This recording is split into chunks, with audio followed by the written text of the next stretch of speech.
কিছু কিছু গল্প আছে যা আমাদের সারা জীবন মনে থাকে। তেমনই একটা গল্পের নাম বন্যা। লিখেছেন তারাশঙ্কর বন্দ্যোপাধ্যায়। তাহলে চলুন শুরু করা যাক। বাঁধের উপর দুটি লোক দাঁড়ায়া আছে, মাথায় ছাতা নাই, সর্বাঙ্গ ভিজিয়া গিয়াছে। একজনের হাতে একটা লাঠির মতো একটা কিছু, অন্যজনের হাতে একটা কি বেশ ঠাওর করা গেল না।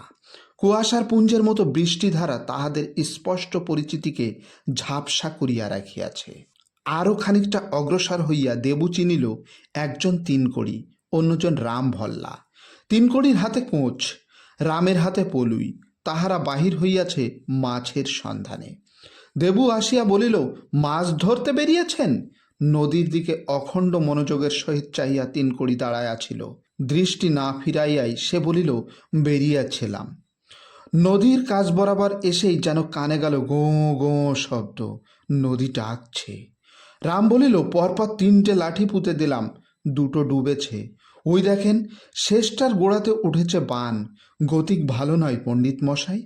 দেবু বলিলেও, আমিও সেই কথা ভাবছি। ডাক আমিও শুনেছি, ভাবছিলাম আমার মনের ভুল। ভুল নয়, ঠিক শুনেছ তুমি। বাঁধের অবস্থা দেখেছেন? ইঁদুরে ফোপরা করে দিয়েছে। রাম বলিল, ওতে কিছু হবে না। ভয় আপনার কুসুমপুরের মাথায় কঙ্কনার গায়ে বাঁধ ফেটে আছে। ফেটে আছে? একেবারে ইমাথা ওমাথা ফাটল। সেই যে শিমুল গাছটা ছিল, বাবুরা কেটে নিয়েছে, তখনই ফেটেছে। পাহাড়ের মতন গাছটা বাঁধের ওপরেই পড়েছিল তো, তার উপর এইবার শেকড়গুলো পচেছে। লোকে কাঠ করতে শেকড় বার করে নিয়েছে।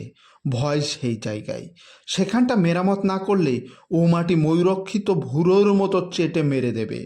দেবু বলিল, যাবেন তিনু কাকা? তিনু তৎক্ষণাৎ প্রস্তুত। সে যেন এতক্ষণ বল পাইতেছিল না।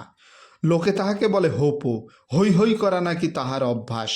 দেবু, তিনকড়ি ও রাম তিনজনে ফাটল চিহ্ন বাঁধটাকে দেখিয়া একবার পরস্পরের দিকে চাহিল। তিনজনের দৃষ্টিতেই নীরব শঙ্কিত প্রশ্ন ফুটিয়া উঠিয়াছে। তিনকড়ি বলিল, এ তো দু চারজনের কাজ নয় বাবা। দেবু ফাটল ভরা বাঁধটার দিকে চাহিয়া ভাবিতেছিল, দুরন্ত প্লাবনে পঞ্চগ্রাম ভাসিয়া যাইবে। মনুষ্যক্ষে ভাসিয়া উঠিল দুর্দশাগ্রস্ত অঞ্চলটার ছবি। রাক্ষসী ময়ূরাক্ষী যুগে যুগে এমন করিয়া পঞ্চগ্রামের শস্য সম্পদ ঘর দুয়ার ভাঙিয়া ভাসায়া লইয়া যায়। কিন্তু সেকালে মানুষের অবস্থা ছিল আলাদা। মানুষের দেহ ছিল অসুরের মতো শক্তি। সেকালের চাষির হাতে থাকিত 7-8 সের ওজনের কোদালি। গ্রামের মধ্যে ছিল একতা। ময়ূরাক্ষী বাঁধ ভাঙিয়া সব ভাসায়া দিয়া যাইত। শক্তিশালী চাষিরা আবার বাঁধ বাঁধিত, জমির বালি ঠেলিয়া ফেলিত। সেকালের বলদগুলোও ছিল ওই চাষিদের মতো সবল। সেই বলদে হাল জুড়িয়া আবার জমি চষিত। পরবৎসরে পাইত অফুরন্ত ফসল। আবার ঘর দুয়ার হইত, নতুন সুন্দরতর ঘর গড়িত মানুষ। গ্রামগুলি নতুন সাজে সাজিয়া গড়িয়া উঠিত। সংসারে বৃদ্ধা অন্তর্ধানের পর নতুন গৃহিণীর হাতে সাজানো সংসারের মতো চেহারা হইত গ্রামের। কিন্তু একাল আলাদা। অনাহারে চাষির দেহে শক্তি নাই।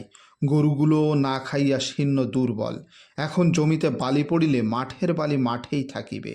ক্ষেত হইবে বালিয়াড়ি। ভাঙা ঘর মেরামত করিয়া কুড়ে হইবে। মানুষ মরিবার দিনের দিকে চাহিয়া কোনো রূপে মাথা গুজিয়া থাকিবে। এই পর্যন্ত।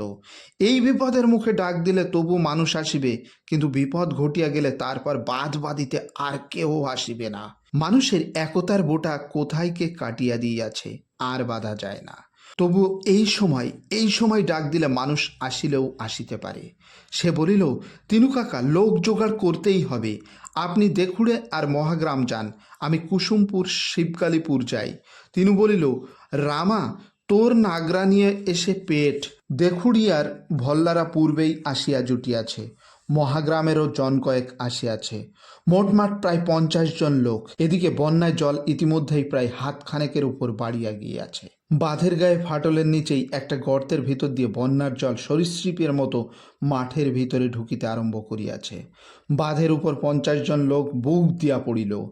এই ধরনের সুড়ঙ্গের মতো গর্তের গতি অত্যন্ত কুটিল। বাঁধের ওপারে কোথায় তাহার মুখ, সেই মুখ খুঁজিয়া বাহির করিতে না পারিলে কোনো মতেই বন্ধ হইবে না। 50 জোড়া চোখ ময়ূরাক্ষীর বন্যার জলের দিকে চাহিয়া দেখিতে লাগিল। বাঁধের গায়ে কোথায় জল ঘুরপাক খাইতেছে ঘূর্ণির মতো। ঘূর্ণি একটা নয় 10টা 12টা, অর্থাৎ গর্তের মুখ 10-12টা। এপাশেও দেখা গেল জল একটা গর্ত দিয়েই বাহির হইতেছে না, অন্তত 10 জায়গা দিয়ে জল বাহির হইতেছে। বাঁধের ফাটলের মাটি গলিয়া ঝুপঝুপ করিয়া খসিয়া পড়িতেছে, ফাটলটা বাড়িতেছে, বাঁধের মাটি নিচের দিকে নামিয়া যাইতেছে। তিনকড়ি বলিল, দাঁড়িয়ে থাকলে কিছু হবে না, যখন লেগে যাও কাজে। হরেন উত্তেজনায় আজ হিন্দি বলিতেছে, জলদি জলদি জলদি। দেবু নিজে গিয়ে ফাটলের গায়ে দাঁড়ায় বলিল, ইরশাদ ভাই, গোটা কয়েক খুঁটো চাই, গাছের ডাল কেটে ফেলো। সতীশ, মাটি আন।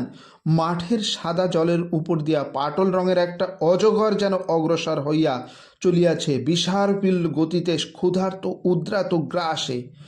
বাঁধের গায়ে গর্তটার মুখ কাটিয়া গাছের ডালের খুঁটি পুঁতিয়া তাল পাতা দিয়ে তাহারই মধ্যে ঝপাঝপ মাটি পড়িতেছিল, ঝুড়ির পর ঝুড়ি। 50 জন লোকের মধ্যে জগন ও হরেন মাত্র দাঁড়ায়া ছিল, কিন্তু 48 জনের পরিশ্রমের মধ্যে এতটুকু ফাঁকি ছিল না। কতক লোক মাটি কাটিয়া ঝুড়ি বোঝাই করিতেছিল, কতক লোক বলিতেছিল, দেবু, ঈর্ষাদ, তিনকড়ি এবং আরও জন কয়েক বন্যার ঠেলায় বাকিয়া যাওয়া খুঁটিগুলিকে ঠেলিয়া ধরিয়া দাঁড়াইয়াছিল। মাটি মাটি মাটি। বন্যার বেগের মুখে তালপাতার আড় দেওয়া বেড়ার খুঁটিগুলিকে ঠেলিয়া ধরিয়া রাখিতে হাতের শিরা ও মাংসপেশী সমূহ কঠিন হইয়া যেন জমাট বাঁধিয়া যাইতেছে। এইবারে বোধ হয় তাহারা ফাটিয়া যাইবে। দাঁতে দাঁত চাপিয়া দেবু চিৎকার করিয়া উঠিল, মাটি মাটি মাটি। রামভল্লার মূর্তি ভয়ঙ্কর হইয়া উঠিয়াছে। নিশীথ অন্ধকারের মধ্যে মারাত্মক অস্ত্র হাতে তাহার যে মূর্তি হয়, সেই মূর্তি। সে তিনকড়িকে বলিল, একবার ধর। সে চট করিয়া পিছন ফিরিয়া মাটিতে পায়ের খুঁটা দিয়া পিঠ দিয়া বেড়াটাকে ঠেলিয়া ধরিল। তারপর বলিল, ফেল মাটি। ঈর্ষাদ হাঁপাইতেছিল। রমজানের মাসে সেই 1 মাস যাবৎ উপবাস করিয়া আসিতেছে, আজও উপবাস করিয়া আছে। দেবু বলিল, ঈর্ষাদ ভাই, তুমি ছেড়ে দাও, উপরে গিয়ে একটু বরং বসো। ঈর্ষাদ হাসিল, কিন্তু বেড়া ছাড়িল না। ঝপাঝপ মাটি পড়িতেছে, আকাশে মেঘ একবার ঘোর করিয়া আসিতেছে, আবার সূর্য উঠিতেছে। একবার সূর্য উঠিতেই ঈর্ষাদ সূর্যের দিকে চাহিয়া চঞ্চল হইয়া উঠল, বলিল, একবার ধর, আমি এখনই আসছি, নামাজের ওয়াক্ত চলে যাচ্ছে ভাই। বেলা ঢলিয়া পড়িতেছে, মানুষের আকারের চেয়ে প্রায় 1.5 গুণ দীর্ঘ হইয়া ছায়া পড়িয়াছে। জোহরের নামাজের সময় চলিয়া যাইতেছে। দেবু রাম ভল্লার মতো পিছন ফিরিয়া পিঠ দিয়া বেড়াটায় ঠেলা দিয়া বলিল, যাও তুমি। শ্রমিকের দল কাদা জলের মধ্যে প্রাণপণে দ্রুত গতিতে আসিয়া ঝুড়ির পর ঝুড়ির মাটি ফেলিতেছিল। মাটি নয়, কাদা। ঝুড়ির ফাঁক দিয়া কাদা তাহাদের মাথা হইতে কোমর পর্যন্ত লিপ্ত করিয়া গলিয়া পড়িতেছে। ওই কাদার মতো মাটিতে বিশেষ কাজ হইতেছে না। বানের জলের তোড়ে কাদার মতো মাটি মুহূর্তে গলিয়া যাইতেছে। ওদিকে ময়ূরাক্ষী ফুলিয়া ফুলিয়া ফাঁপিয়া উঠিতেছে, বান বাড়িতেছে, উতলা বাতাস প্রবাহমান, বন্যার বুকে শিহরণের মতো চাঞ্চল্য জাগিয়া উঠিতেছে। নদীর বুকের ডাক এখন স্পষ্ট, খরস্রোতের কল্লোধ্বনি ছাপায়া একটা গর্জন ধ্বনি উঠিতেছে। জলস্রোত যেন রোলারের মতো আবর্তিত হইয়া চলিতেছে। নদীর বুক রাশি রাশি ফেনায় ভরিয়া উঠিতেছে। ফেনার সঙ্গে আবর্জনায় স্তূপ, শুধু আবর্জনায় নয়, খড়, ছোটোখাটো শুকনো ডালও ভাসিয়া উঠিয়াছে। সহসা হরেন আঙুল দিয়া দেখাইয়া বলিয়া উঠিল, ডক্টর লুকওয়ান, চালা একটা ছোট ঘরের চাল ভাসিয়া চলিয়াছে। দেয়ার দেয়ার, ওই একটা, ওই একটা, ওই আরও একটা, বাই গড, এ বিগ গাছের গুড়ি। ঘরের চাল, কাটা গাছের গুড়ি, বাঁশ, খড় ভাসিয়া চলিয়াছে। নদীর উপরের দিকের গ্রাম ভাসিয়াছে। জগন ডাক্তার আতঙ্কিত হইয়া চিৎকার করিয়া উঠিল, গেল গেল। তিনকড়ি এতক্ষণ পর্যন্ত পাথরের মানুষের মতো নির্বাক হইয়া সমস্ত শক্তির প্রয়োগ করিয়া বেড়াটা ঠেলিয়া ধরিয়াছিল। এবার সে দেবুর হাত ধরিয়া বলিল, পাশ দিয়া সরে যাও, থাকবে না, ছেড়ে দাও। রাম, ছাড়, মিছে চেষ্টা। দেবু, পাশ দিয়ে সর, নইলে জলের তোড়ে মাটির মধ্যে হয়তো গুজে যাবে। গেল গেল গেল, গিয়াছে। দ্রুত প্রবর্ধমান বন্যার প্রচণ্ডতম চাপে বাঁধের ফাটলটা গলিয়া সশব্দে এপাশের মাঠের উপর আছাড় খাইয়া পড়িল। রাম পাশ কাটাইয়া সরিয়া দাঁড়াইল। তিনকড়ি সুকৌশলে ওই জলস্রোতের মধ্যে ডুব দিয়া সাঁতার কাটিয়া ভাসিয়া চলিল। দেবু জলস্রোতের মধ্যে মিশিয়া গেল। জগন চিৎকার করিয়া উঠিল, দেবু দেবু। রাম ভল্লা মুহূর্তে ঝাঁপ দিয়া পড়িল জলস্রোতের মধ্যে। ঈর্ষাদের নামাজ সবে শেষ হইয়াছিল। সে কয়েক মুহূর্ত স্তম্ভিত মতো দাঁড়াইয়া চিৎকার করিয়া উঠিল, দেবু ভাই। মজুরদের দল হাই হাই করিয়া উঠিল।